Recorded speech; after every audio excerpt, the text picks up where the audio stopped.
Olá, senhoras, olá, senhores. Eu sou Dimas Vilaça, professor de Ciências do EAD Concurso, e como os senhores que estão acompanhando essa sequência sabem, nós estamos cumprindo a ementa do seu concurso de Química, especificamente Química Orgânica, compostos orgânicos, identificação, e principalmente a função hidrocarbonetos, né? Então, vamos ver? Vamos lá, nós paramos na aula passada naquela divisão que eu te fiz, que era fazer uma divisão em alcano, alceno, alcino, ciclano, cicleno, e aqui ele vai voltar, mas eu fiz uma chavinha para você.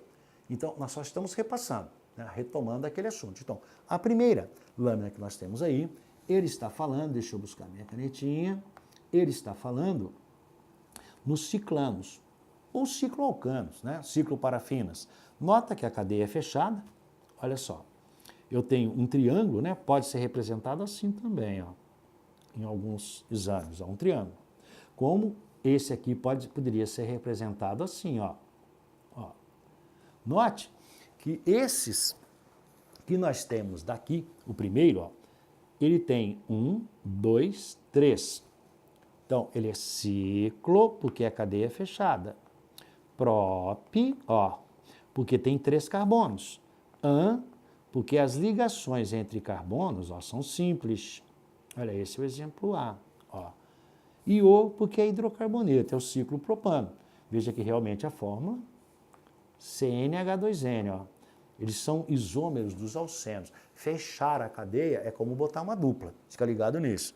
O exemplo B, ele já está te mostrando, ó, o C4H8. Note que, na verdade, a fórmula que você tem aí, né, eu sempre gosto de deixar, você sabe preparar slides de química, é muito detalhado e tal. Quando passa algum deslizezinho, eu sempre deixo para a gente corrigir, para você ver onde é que está acontecendo. Note que esse tem CnH2n. Agora, você nota que aqui o perigo é que tem uma dupla aqui, ó. Nesse ponto aqui tem uma dupla, ó. Né? Essa dupla daqui, ó, aqui embaixo. Então eu tenho, na verdade, a fórmula é C4.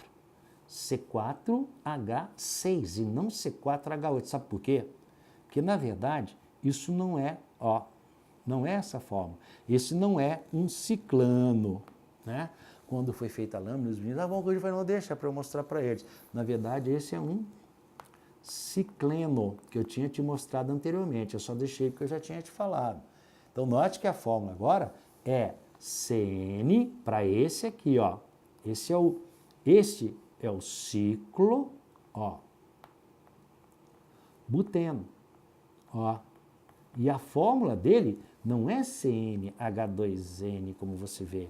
Vai ser Cn, para esse aqui, ó, vai ser CnH2n menos 2.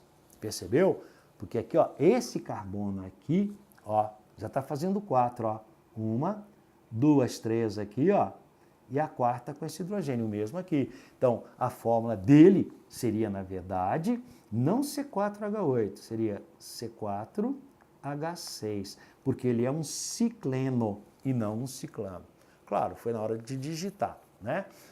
Normalmente, a maior parte das incorreções de conteúdo de química não são de conceito, são de digitação. Então, eu já deixei de propósito para a gente ver isso daí.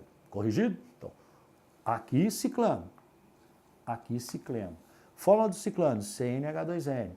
Fórmula do cicleno, nós temos CnH2n menos 2. Entendeu? Porque tem a dupla nesse ponto aqui. Então, esse aqui ciclo propano. Esse aqui ciclo buteno. Beleza? Tá bom. Então, continuando. Vamos para frente. Muito bem. Vamos ver o nosso próximo slide. Bom, no próximo slide, os alcadienos, mostrando aí também o que eu te disse. Agora, você tem duas duplas ligações, ó. São hidrocarbonetos, olha só. São hidrocarbonetos insaturados, ó. Por que insaturado? Porque tem dupla. Se só tivesse simples, seria saturado. Por quê? Porque eu não tenho como fazer reação de adição. Os carbonos já fez as 4. Por 2 duplas ligações. O café é um exemplo de alcadieno, ó, 1,3-butadieno. Será que a gente consegue fazer ele aqui? Vamos ver, né? Vamos fazer o contrário agora, ó. Se é buta, tem que ter 4 carbonos. Então vamos com carinho. 4. But. Se é di-en, tem que ter 2 duplas. Di-en. E as duplas estão onde? Na posição 1 e na posição 3, ó. Indica a posição. Então, uma dupla aqui, ó, e outra dupla aqui, ó. Ó. Aqui é simples, ó. Aqui um hidrogênio, aqui outro.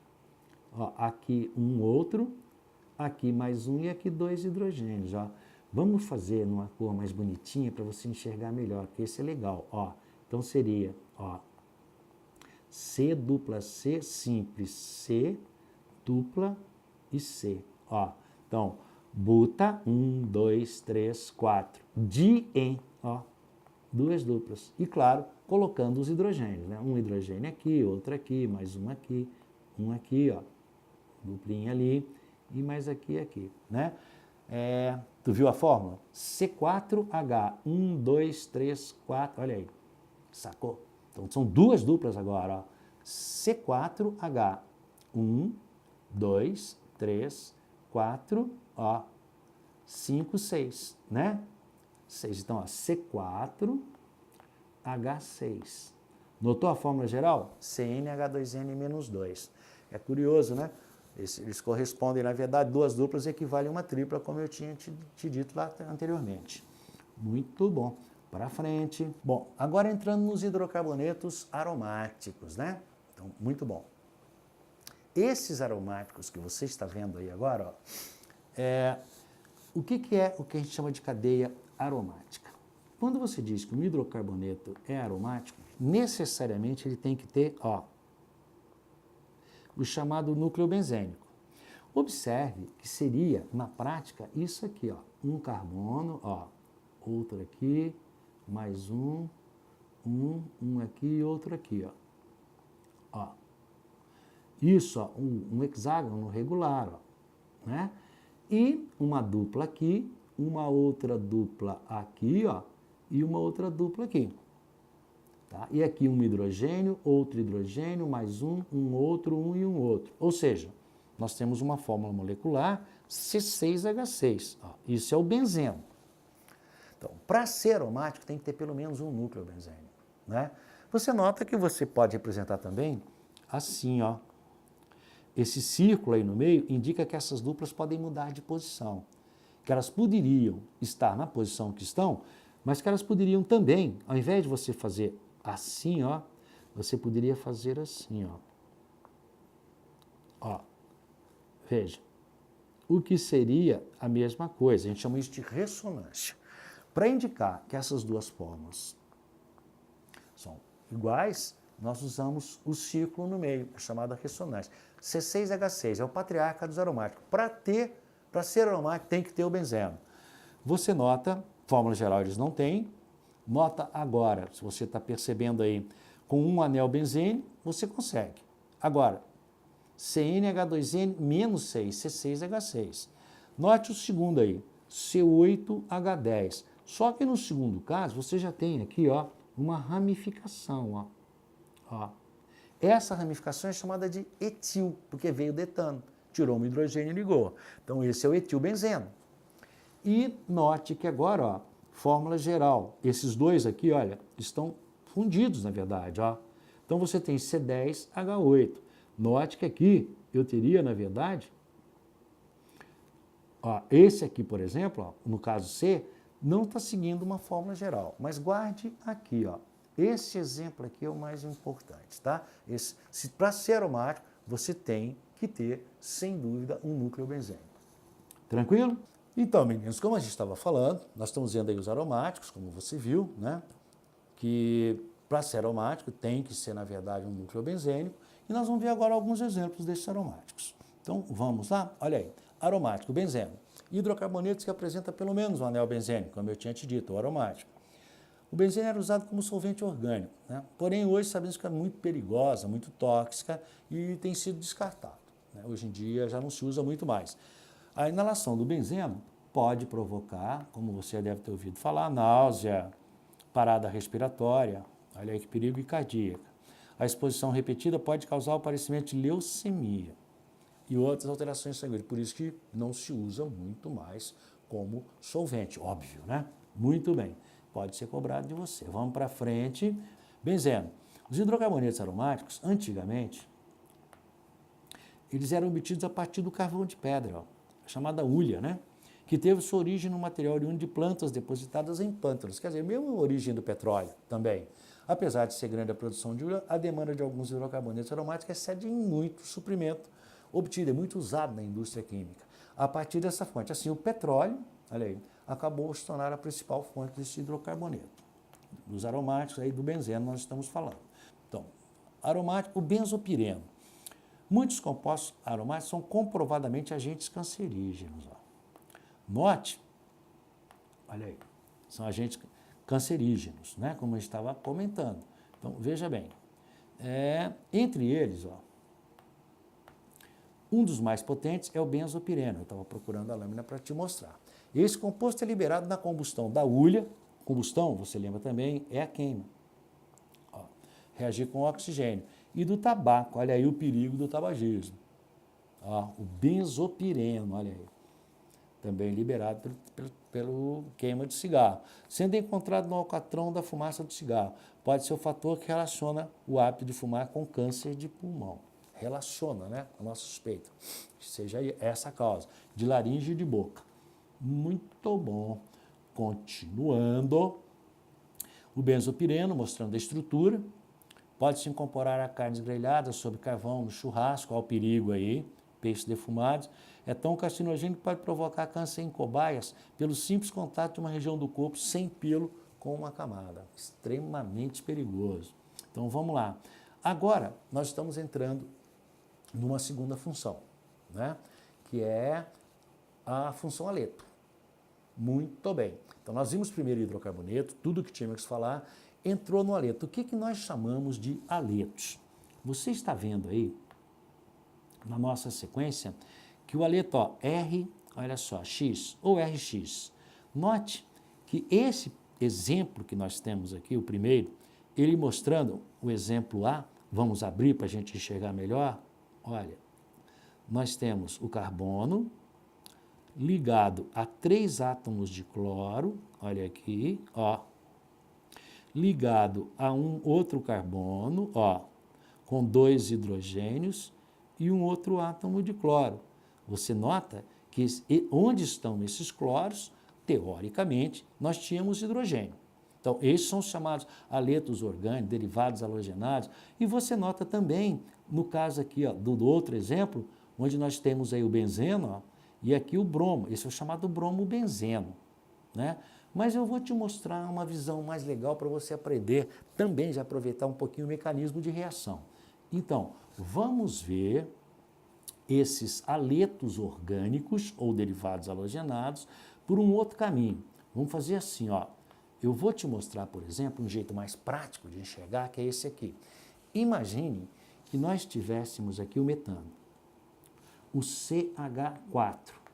Metano CH4. Muito bem, o gás dos pântanos. Essa é a fórmula molecular. Agora, se nós fizermos a estrutural plana, nós vamos ter esse é o metano.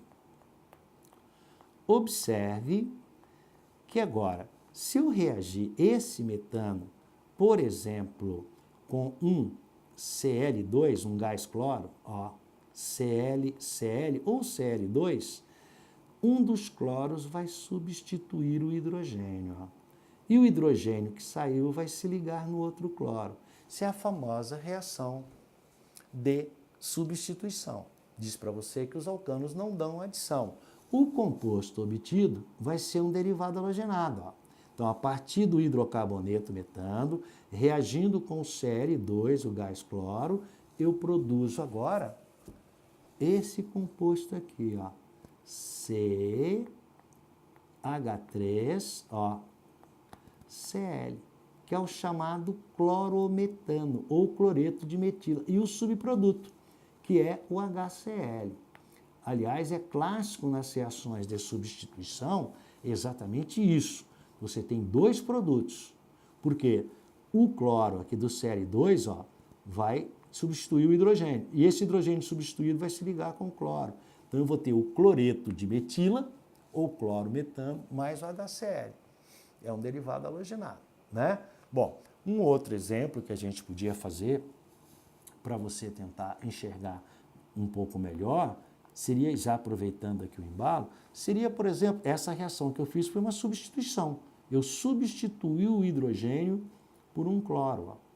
Mas imagine que eu tivesse agora isso aqui, ó. Vamos supor que eu tivesse o eteno. Ó. O eteno, eu vou agora reagir o eteno com HCl, ácido clorídrico, em condições adequadas de laboratório, temperatura adequada, catalisador. O que acontece nesse tipo de reação? Nessa reação, a de cima foi uma substituição. A de baixo vai ser uma adição. Olha a diferença. A temperatura e o catalisador vão quebrar a ligação π. Aqui, ó. Com isso, eu passo a ter agora isso aqui, ó. Olha, esse carbono aqui é esse daqui. Como quebrou a π, ó, eu tenho agora um hidrogênio aqui e outro aqui, ó. Mas com a quebra da π, aparece uma valência livre aqui e outra aqui. Isso faz com que o hidrogênio entre aqui, ó, e o cloro entre aqui. Observe que o composto obtido, ó, mais claramente, C estava assim, ó, CH, ó, aqui quebrou a π, CH, CH. Ó, aqui agora entrou o cloro, ó, e aqui o hidrogênio. Esse é o cloroeteno, ou cloreto de etila, popular lança-perfume, que você está vendo aí. Então, essa reação foi adição, porque eu adicionei o hidrogênio num carbono e adicionei o cloro no outro.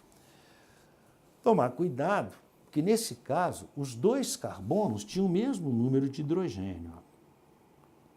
Caso você tenha carbonos com números diferentes de hidrogênio, quando você for fazer a adição, é a chamada regra de Markovnikov. O hidrogênio vai sempre para o carbono mais hidrogenado. Tá? Mas isso a gente vai ver um pouco mais na frente também. Mas se você tiver alguma coisa desse tipo aqui, ó, só para você se encontrar exercício, eu tenho, ó, isso aqui, ó. Veja, esse carbono daqui só tem um hidrogênio, ó. Esse aqui tem 3, ó. E esse carbono daqui tem 2. Onde que entraria o hidrogênio? Ele entraria no carbono mais hidrogenado, ele entraria nesse carbono aqui. No nosso caso, como os dois carbonos tinham o mesmo número de hidrogênio, não faria diferença. Mas cuidado, esse carbono daqui só tem um hidrogênio. Esse carbono aqui tem 2 hidrogênios. Então, quando for adicionar, o hidrogênio vai sempre para o carbono mais hidrogenado. Então, nesse caso, o hidrogênio viria aqui, ó, nesse ponto, e o cloro viria nesse menos hidrogenado. Mas isso é mecanismo de reações, a gente vê um pouco mais tarde, né? Beijo grande no coração, fiquem com Deus, a gente continua assim.